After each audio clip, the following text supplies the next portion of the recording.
ایک دوست نے اپنے ایک دوسرے دوست سے قرض لیا اور قرض لینے کے بعد جو ٹائم تھا وہ پورا ہو گیا. اب پیسے اس نے نہیں لوٹائے. بڑی کوشش کی اس نے کہ بھائی میری رقم واپس دے دیں, اس نے نہیں دیا. اب وہ یہ کیس لے کر عدالت میں چلا گیا اور جج صاحب سے جا کر اس نے کہا کہ اس نے میرے پیسے دینے اور یہ میری رقم نہیں لوٹا رہا. تو جج صاحب نے کہا کہ تمہارے پاس 30 دن ہیں, ودن 30 days تم نے اس کے پیسے واپس لوٹانے ہیں ورنہ پھر تمہارے خلاف فیصلہ ہو جائے گا. تو وہ شخص گھر گیا. اب اس نے کیا کیا, اس نے صبح سے لے کر شام تک درود پاک پڑھنا شروع کر دیے. 1 دن 2 دن 3 دن 27 دن ہو گئے. وہ درود پڑھتا رہا اور انتظار کرتا رہا. پیسے تو تھے نہیں, 30ویں دن عدالت میں پیش ہونا تھا. 27 دن گزر گئے, 28ویں رات آ گئی. خواب میں اس کو کسی نے آواز دی کہ گھبراؤ نہیں, تمہارا قرض ادا ہو جائے گا. اگلے دن پھر درود پاک پڑھتا رہا. اب نبی پاک کی خواب میں زیارت ہوئی. آقا علیہ الصلوۃ والسلام تشریف لائے, فرمائے گھبراؤ نہیں, تمہارا قرض ادا ہو جائے گا. تم علی بن عیسیٰ وزیر کے پاس جاؤ اور اس سے کہو وہ تمہارا قرض ادا کر دے گا. اب جب صبح اٹھا تو بہت خوش کہ نبی پاک کی زیارت مجھے ہو گئی. لیکن پھر خیال آیا کہ میں اگر وزیر صاحب کے پاس گیا اور انہوں نے مجھ سے کوئی ایویڈنس مانگ لیا, کوئی پروف مانگا, کہ میں کیسے مان لوں تمہیں نبی پاک نے بھیجا ہے, تو اس بات پر تو میرے پاس کوئی دلیل نہیں ہے. اب 30ویں رات آ گئی, آخری رات ہے, صبح عدالت میں جانا ہے. درود پاک پڑھتے پڑھتے سو گیا. سرور کائنات علیہ الصلوۃ والسلام نے خواب میں پھر کرم فرمایا. فرمایا علی بن عیسیٰ وزیر کے پاس جاؤ, وہ تمہارا قرض ادا کر دے گا. کہ حضور میں چلا تو جاتا, مگر اگر وہ مجھ سے یہ کوئی پروف مانگتا, کوئی ایویڈنس مانگتا تو میں کیا جواب دیتا.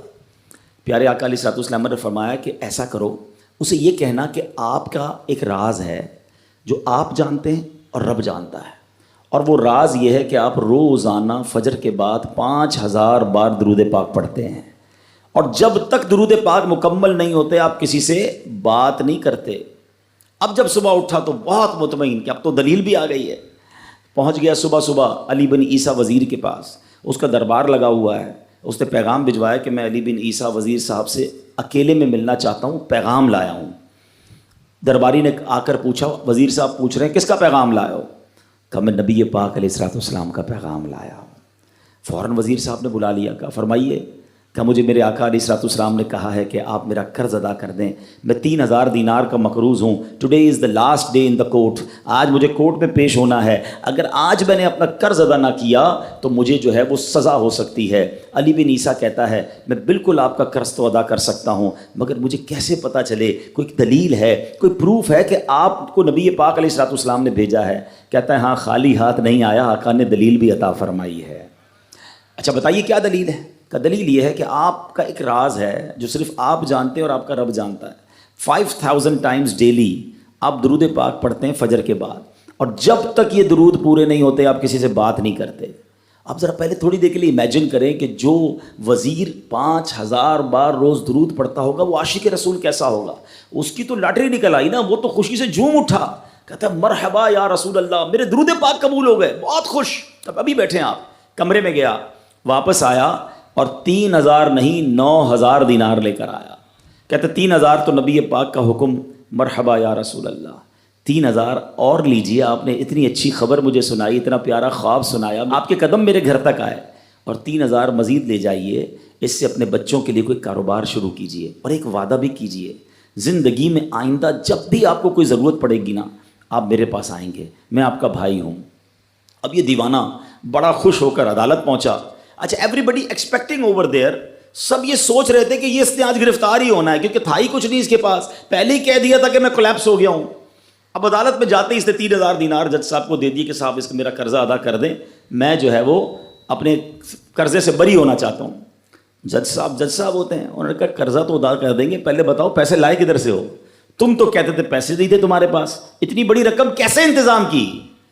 اب بھری عدالت میں گویا اس نے زبان حال سے یہ کہا کہ اتنا دیا سرکار نے مجھ کو, اتنی میری اوقات نہیں، یہ تو کرم ہے ان کا ورنہ مجھ میں تو ایسی بات نہیں۔ اب اس نے بھری عدالت میں پورا واقعہ سنایا کہ میں نے تو کچھ نہیں کیا، آقا خواب میں تشریف لائے، میں وزیر صاحب کے پاس گیا، انہوں نے یہ پیسے دیے۔ سنو اس زمانے کے جج بھی کیسے ہوتے تھے، وہ جج دوران عدالت اپنے کرسی سے اٹھ کر کمرے میں چلا گیا، تھوڑی دیر بعد جج صاحب واپس آئے اور 3000 دینار اس کے ہاتھ میں دیتے ہیں۔ کیا سارا ثواب علی بن عیسیٰ لے جائے گا؟ میں بھی تو آقا کا امتی ہوں، تمہارا قرضہ میں ادا کرتا ہوں۔ اچھا، اب جس نے کیس کیا تھا، سبحان اللہ، کیا ماحول تھا، کیا انداز تھا، کیا دل تھے، وہ بھی تو دیکھ رہا ہے، کہتا ہے میں بھی تو آقا کا امتی ہوں، رکے ذرا، کاغذ قلم دیجئے، بندے کو میں قرضہ ہی معاف کر دیتا ہوں۔ اچھا، قرضہ ہو گیا معاف۔ اب جو 3000 جج صاحب نے دیے تھے، وہ بندہ کہتا ہے جج صاحب ہوں واپس لے لو، میرا تو قرضہ ہی ادا ہو گیا۔ تو جج صاحب کہتے ہیں جو پیسے آقا کے نام پر نکال دیے میں نے واپس نہیں لینے، یہ سارے تم ہی لے جاؤ۔ اب یہ 12000 دینار لے کر یہ عاشق رسول جھومتا ہوا اپنے گھر پر جا رہا ہے۔ اے میرے پیارے اسلامی بھائیوں، ایک رات پہلے ایک سنگل پینی اس کے پاس نہیں ہے، اور اگلے دن 12000 دینار ہیں۔